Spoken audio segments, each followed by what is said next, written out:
Елалайхи!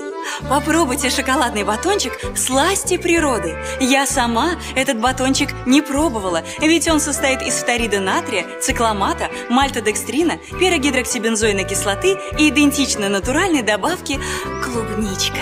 Здесь так и написано, мелким шрифтом, на казахском. Я согласилась сниматься в этой рекламе, потому что очень ценю вкус натуральных продуктов, которые я могу позволить себе купить на гонорар от этой рекламы. А вы покупайте «Сласти природы». Елалайхи!